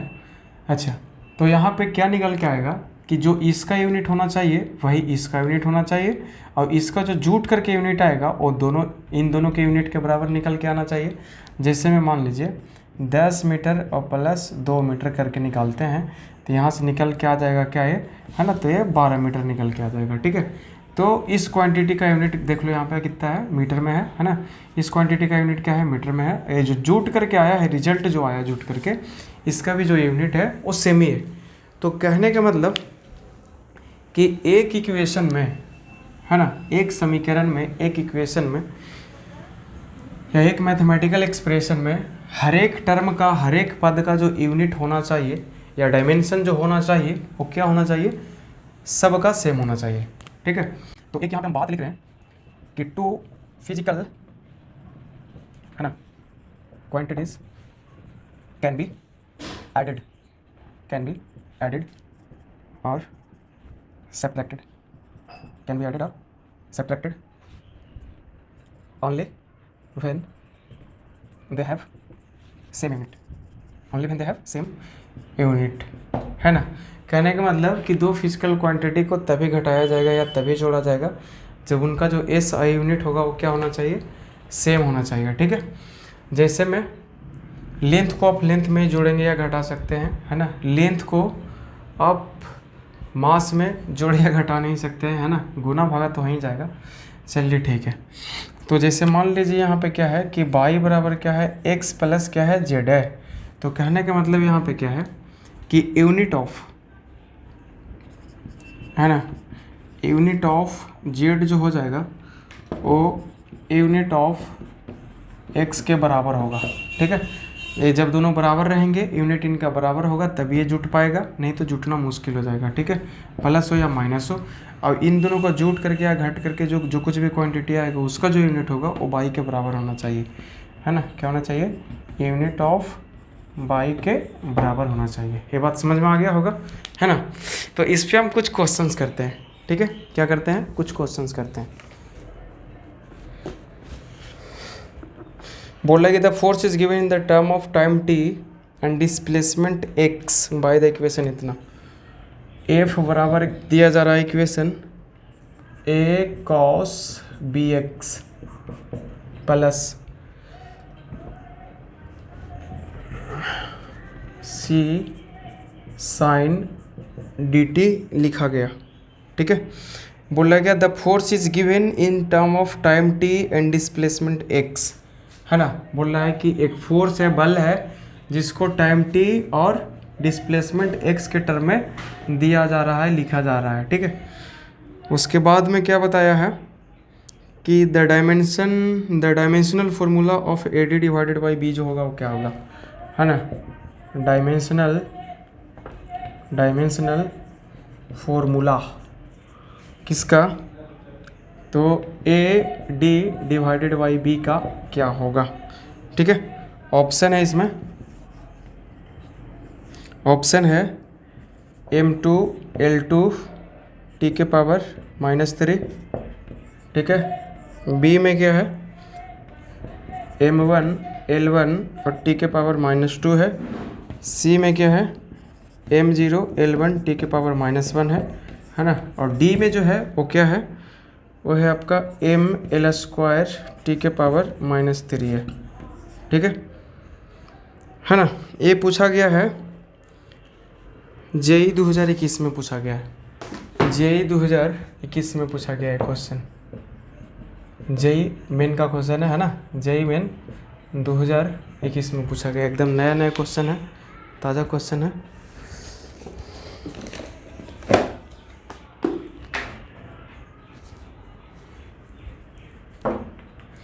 चलिए इसको सोल्व करते हैं हम, है ना। देखिए यहाँ पे एक चीज़ आप लोग को हम बताना चाहेंगे हम, जैसे मान लीजिए कि यहाँ पे कुछ है, कुछ ट्रिग्नोमेट्रिक रेशियो है, साइन यहाँ पे क्या लिखा हुआ है, कुछ डी टी है ना, साइन डी टी।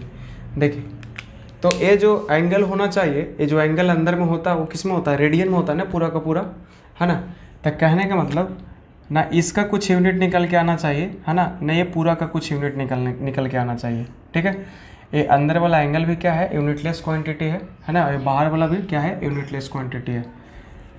एक बार बताना चाहेंगे, ये अंदर वाला भी टोटल जो है वो क्या है, मतलब पूरा मिला करके d इंटू टी गुना करके, ठीक है। ये क्या होना चाहिए, तो यूनिट लेस होना चाहिए या तो रेडियन के बराबर होना चाहिए, और ये भी जो होना चाहिए वो क्या होना चाहिए, तो पूरा का पूरा ये यूनिट लेस होना चाहिए, ठीक है। तो हम लोग सबसे पहले बात कर लेते हैं किसका, तो यहाँ पे इक्वेशन दिया है, देखिए यहाँ पे क्या दिया हुआ है, cos bx और sin dt लिखा गया है।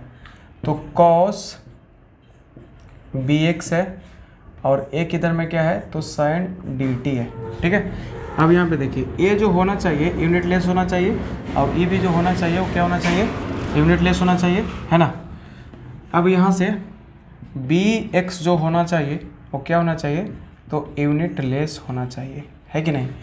डायमेंशनल फार्मूला जब भी आप सोल्व करेंगे, इससे रिलेटेड क्वेश्चन सोल्व करेंगे, तो यूनिट लेस जहाँ पे भी दिखेगा वहाँ पे 1 पुट कर दीजिएगा, ठीक है। तो b इंटू एक्स, एक्स क्या था बाबू, है ना, एक्स यहाँ पे क्या है, डिस्प्लेसमेंट है, टी टाइम है, और एफ जो है वो क्या है, फोर्स है। तो यहाँ पे b इंटू डिस्प्लेसमेंट का यूनिट क्या हो जाएगा, मीटर हो जाएगा, यूनिट लेस क्वान्टिटी कितना हो जाएगा, ये 1 हो जाएगा। तो b जो आ गया वो 1 डिवाइडेड बाई क्या आ गया, मीटर आ गया, है ना, क्या आ गया, 1/मीटर, जिसको मीटर इन्वर्स कर सकते हैं। तो b का जो डायमेंशन निकल के आएगा, है ना, मीटर, मीटर कहे तो लेंथ, और लेंथ के लिए क्या आता है, l आता है, तो 1/l, और इसको क्या लिखेंगे हम लोग, b का, तो l की पावर -1 लिखा जाएगा, ठीक है। अब यहाँ पे आएंगे, देखिए नहीं तो क्या क्या कीजिए ना, अभी डायमेंशन का ज़रूरत नहीं है, अभी सबका क्या करेंगे हम लोग, ए बी सी का यूनिट निकाल लेंगे। तो यहाँ पे बी का यूनिट क्या आ गया, 1/मीटर आ गया। डी का देख लेते हैं यहाँ पे, तो डी इंटू टी भी कितना आना चाहिए, यूनिट लेस आना चाहिए, 1 के बराबर आना चाहिए। तो यहाँ पे डी बराबर क्या हो जाएगा, 1 divided by T, 1 divided by T कहे तो 1/सेकेंड, तो डी का कितना आ गया, 1/सेकेंड आ गया। अब क्या बचा हुआ है, ए और सी बचा हुआ है, ठीक है, क्या बचा हुआ है, ए और सी। तो अब यहाँ पे देखेंगे हम लोग, एफ इज इक्वल टू जो आ गया, है ना, ए जो है वो पूरा का पूरा क्या होना चाहिए, यूनिट लेस होना चाहिए, है ना, क्या होना चाहिए, यूनिट लेस होना चाहिए।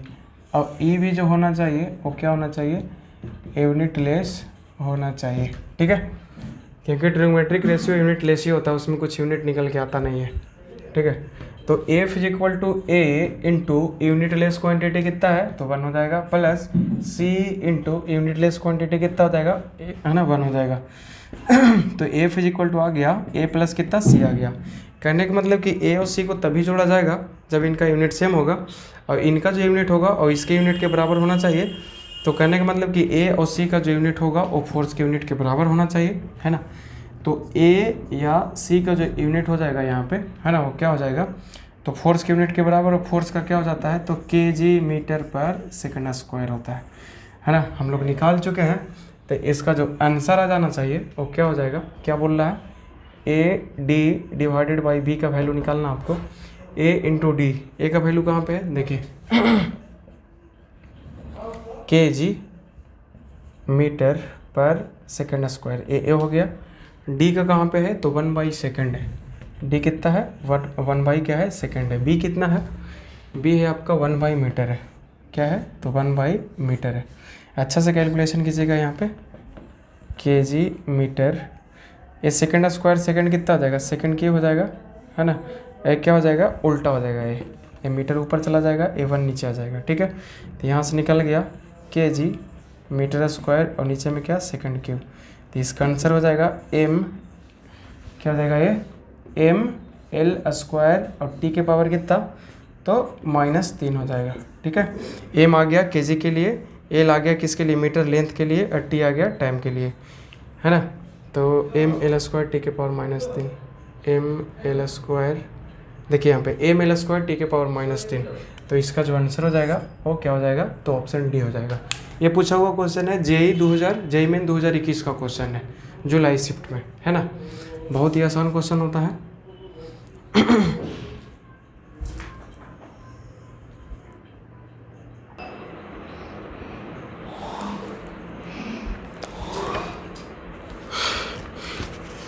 हम लोग टाइप 2 कंप्लीट कर चुके हैं, अब हम लोग चलेंगे टाइप 3 में। ठीक है, तो टाइप 3 में किस तरह का क्वेश्चन पूछता है,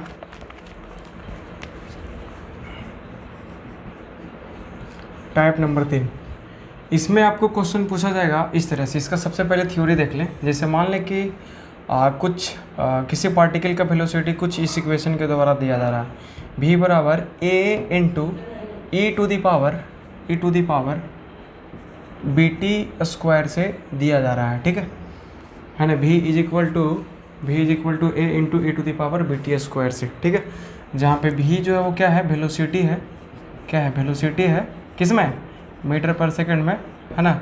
और t जो है वो क्या है, तो टाइम है, t जो है वो क्या है, टाइम है किस में, तो सेकंड में। ठीक है, और a और b जो है वो क्या है, तो कांस्टेंट है, और इन्हीं कांस्टेंट का डायमेंशंस जो है वो हम लोग को क्या करना है, तो निकालना है। ठीक है, इस क्वेश्चन में क्या बोला है, फाइंड द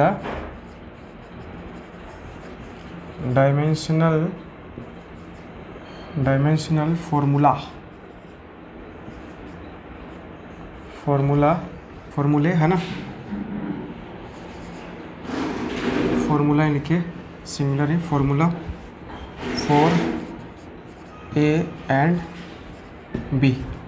ठीक है, एक बार फिर से क्वेश्चन समझ लीजिए। इसमें क्या बताया है कि किसी पार्टिकल का वेलोसिटी इस इक्वेशन के द्वारा दिया जा रहा है, टाइम का फंक्शन है ना, जहाँ पे v बराबर क्या है, a into E to the power bt square है।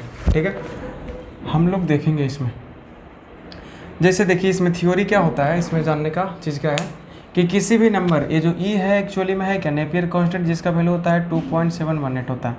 तो किसी भी नंबर का पावर हम लोग करेंगे, है ना, किसी भी नंबर का पावर मान लीजिए 2, 4, 5, 6 कुछ भी करते हैं, तो इसका जो कंप्लीट वैल्यू आना चाहिए वो भी यूनिट लेस आना चाहिए, और ये जो पावर है उसका एक्सपोनेंट है वो भी क्या होना चाहिए, यूनिट लेस होना चाहिए।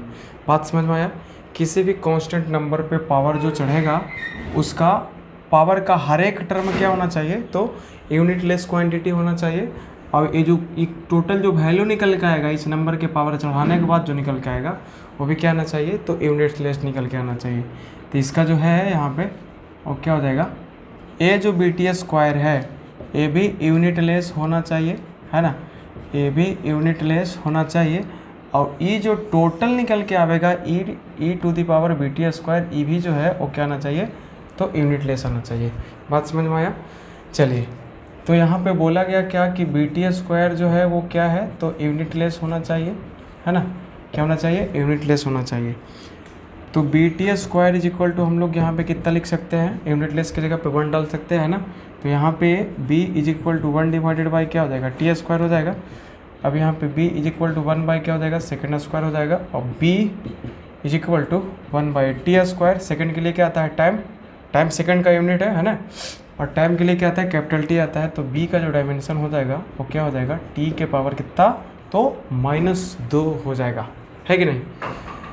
अब b निकल चुका है, अब हम लोग चलते हैं a की तरफ। देखिए तो इक्वेशन जो आ गया है वो कितना है, v बराबर a इंटू ई के पावर bt स्क्वायर। ज़रा से देखेंगे यहाँ पे, गौर करेंगे, है ना। बोला गया है क्या कि जो e के पावर bt स्क्वायर जो निकाल के देगा वैल्यू, a जो होना चाहिए, a होना क्या चाहिए, तो यूनिट लेस होना चाहिए, है कि नहीं, यूनिट लेस होना चाहिए। अब ये जो v जो है वो यहाँ पे दो चीज़ का क्या है, प्रोडक्ट है, एक a का है और एक e to the power bt square का प्रोडक्ट है। ठीक है, तो बोला क्या है कि ये जो a है, ये वाला नंबर है ना, जो कुछ भी है क्वांटिटी है, ये यूनिट लेस है। तो इसका जो वैल्यू निकाल के देगा, चाहे यूनिट हो चाहे मैग्नीट्यूड हो, जो कुछ भी हो, है ना, वो यही देगा, ए रिस्पॉन्सिबल रहेगा। तो भी बराबर ए इन यूनिट, है ना, भी बराबर ए इंटू, जहाँ पे भी देखेंगे यूनिट लेस क्वांटिटी उसके जगह पे क्या डाल देंगे, तो 1 डाल देंगे, ठीक है। तो भी बराबर क्या आ जाएगा आपका, ए आ जाएगा। तो ए बराबर हम लोग क्या लिखेंगे, भी का ऐसा यूनिट क्या होता है, मीटर पर सेकंड होता है, मीटर पर सेकंड। मीटर के लिए क्या आ जाएगा, एल आ जाएगा, और सेकंड के लिए क्या आ जाएगा, तो टी आ जाएगा। तो ए का जो डायमेंशन हो जाएगा क्या हो जाएगा, एल, और टी के पावर कितना आ जाएगा, -1 हो जाएगा। तो ए इसमें से इसका डायमेंशन ए हो जाएगा, और बी का जो डायमेंशन है वो आपका यहाँ पे आ गया। तो ये इस तरह का क्वेश्चन बनता है कि नहीं। बस यहाँ पे ध्यान दीजिएगा कि जो कुछ भी कांस्टेंट नंबर का पावर है, पावर का हर एक टर्म यूनिट लेस होना चाहिए, और इसका जो टोटल वैल्यू निकल के आएगा पावर चढ़ाने के बाद उस नंबर का, वो भी क्या होना चाहिए, यूनिट लेस होना चाहिए। तो ये टाइप 3 में पढ़ना था, ठीक है। इसमें एक क्वेश्चन हम और करना चाहेंगे, थोड़ा सा लंबा होगा, इससे बस थोड़ा सा एक्सप्लेन करना चाहेंगे। जैसे मान लीजिए, है ना, कि किसी पार्टिकल का वेलोसिटी है वो कुछ इस तरह से दिया जा रहा है, ठीक है, ए इंटू ई के power B T plus C divided by T, इस तरह से कुछ है, ठीक है। ये पूरा पावर है। तो यहाँ पे देखिए, यहाँ पे होगा क्या, हमने क्या बोला था कि किसी भी कांस्टेंट नंबर का जो पावर है वो क्या होना चाहिए, यूनिट लेस होना चाहिए, ठीक है। तो ए वाला जो पूरा जो चीज़ है वो क्या होना चाहिए, यूनिट लेस होना चाहिए। तो ए यूनिट लेस होने के लिए इसको भी यूनिट लेस होना पड़ेगा, और इस पूरे टर्म को भी यूनिट लेस होना पड़ेगा, दोनों को यूनिट लेस होना पड़ेगा, ठीक है। और उसके साथ साथ में जो ये पूरा आएगा, है ना, ये भी क्या हो जाएगा, तो यूनिट लेस हो जाएगा। बात समझ में आया। तो यहाँ से निकालेंगे तो बी टी क्या होना चाहिए, यूनिट लेस होना चाहिए, C divided by T unitless होना चाहिए, है ना। और जो है वो क्या हो जाएगा, लास्ट में देखिए, v is equal to A into some unitless quantity, 1 के बराबर हो जाएगा। तो b is equal to 1 divided by T हो जाएगा, c is equal to T हो जाएगा, और a बराबर क्या हो जाएगा यहाँ पे, तो v हो जाएगा। तो b is equal to 1 by second हो जाएगा, c is equal to second हो जाएगा, और a बराबर क्या हो जाएगा, तो मीटर पर सेकंड हो जाएगा।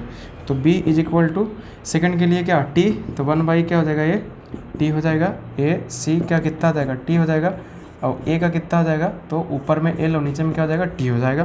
तो यहाँ से b जो निकल जाएगा वो t के पावर कितना, -1 हो जाएगा। c का कितना आ जाएगा, t हो जाएगा, a का कितना आ जाएगा, l, और t के पावर कितना आ जाएगा, तो -1 हो जाएगा।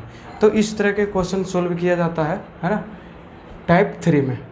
बात समझ में आ गया। बस कॉमन सेंस यूज करना है, ज़्यादा कुछ करना नहीं इसमें। चलिए अब हम लोग चलते हैं अगले टाइप के लिए, टाइप नंबर 4, और वो सबसे ज़्यादा इम्पोर्टेंट है।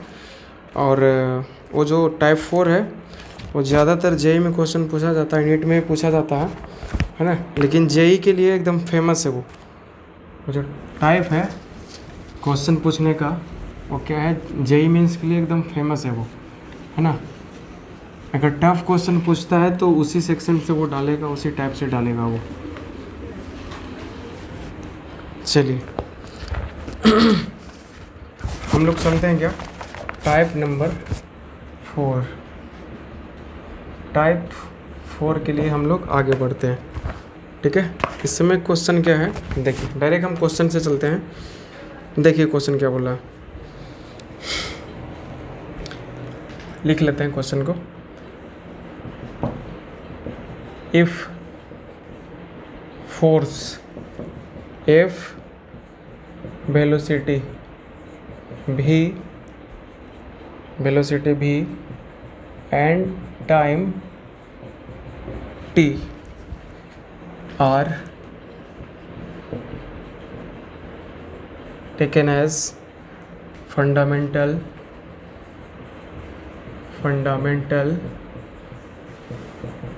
units and fundamental units, then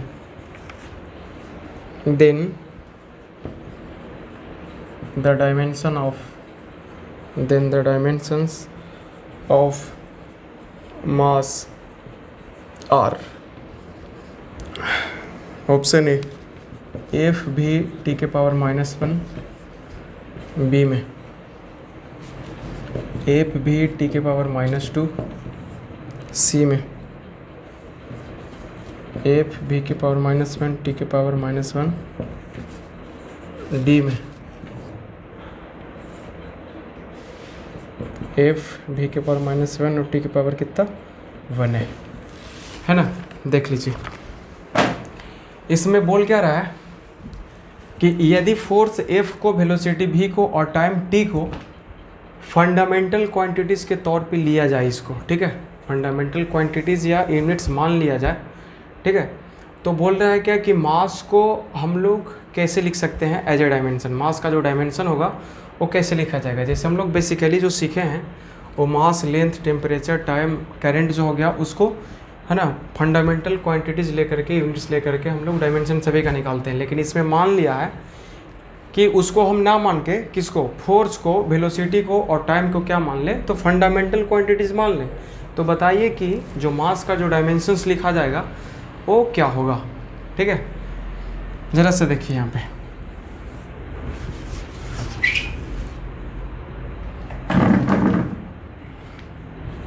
solution, है ना।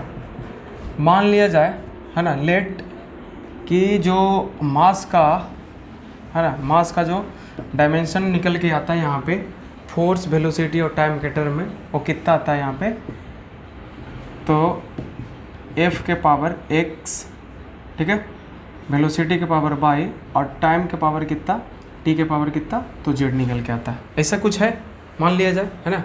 मास इज इक्वल टू इस तरह से वो निकल के आएगा। जैसे हम लोग कुछ लिखते थे ना, फोर्स का कैसे लिखते थे, mlt के पावर कितना -2। तो यहाँ पे हम लोग फंडामेंटल क्वांटिटीज़ में मास हो गया, लेंथ हो गया, टाइम को मानते थे, लेकिन नहीं, यहाँ पे कुछ अलग बोला है ना। ऐसा मान लिया है कि फोर्स को, वेलोसिटी को, टाइम को अगर फंडामेंटल क्वांटिटीज मान लिया जाए तो मास का डायमेंशन जो होगा वो क्या लिखा जाएगा। कोई बात नहीं, चलते हैं, है ना। तो ये जो है डायमेंशनल एनालिसिस का क्वेश्चन है, डायमेंशनल फार्मूला का टाइप 4 में, और सबसे VBI ये टाइप है, सबसे VBI, ठीक है। अगर ज़्यादा टाइम लगेगा इसमें तो इसी, है ना, इसी तरह के क्वेश्चन में लगेगा। जरा से देखेंगे हम लोग यहाँ पे, हम लोग यहाँ से क्या करेंगे कि इसमें जितना सारा भी क्वांटिटीज़ दिख रहे हैं, इसमें जितना सारा भी क्या दिख रहा है, क्वांटिटीज़ दिख रहा है, इसमें आपको क्या करना है, तो सबका SI यूनिट निकाल के उसमें डाल दीजिए। सबका SI यूनिट निकाल के क्या कर देंगे, डाल देंगे। तो जैसे देखिए यहाँ पे ये मास है ना, तो मास का जो SI यूनिट हो जाएगा वो क्या हो जाएगा, kg हो जाएगा। यहाँ पे देखिए F जो है वो क्या है, फोर्स है, F क्या है, तो फोर्स है, और फोर्स का जो SI यूनिट होता है वो क्या होता है, F is equal to ma के बराबर, तो ये हो जाएगा kg metre per second square के बराबर। v क्या है, तो वेलोसिटी है ना, और वेलोसिटी का जो SI यूनिट होता है वो क्या होता है, मीटर पर सेकंड होता है। t टाइम है, और टाइम के लिए क्या होता है, तो सेकंड होता है। समझ में गए, है ना। अब हम लोग क्या करेंगे, तो इन सारे क्वांटिटीज़ को, है ना, इस इक्वेशन में क्या करेंगे, पुट करेंगे सारे क्वांटिटीज़ के SI यूनिट को। तो ज़रा सा देखेंगे क्या लिखा हुआ है वहाँ पे, तो mass is equal to F के पावर x, V के पावर y और t के पावर क्या है, t के पावर z है ना। देखिए मास का क्या हो जाएगा, तो kg हो जाएगा, ठीक है।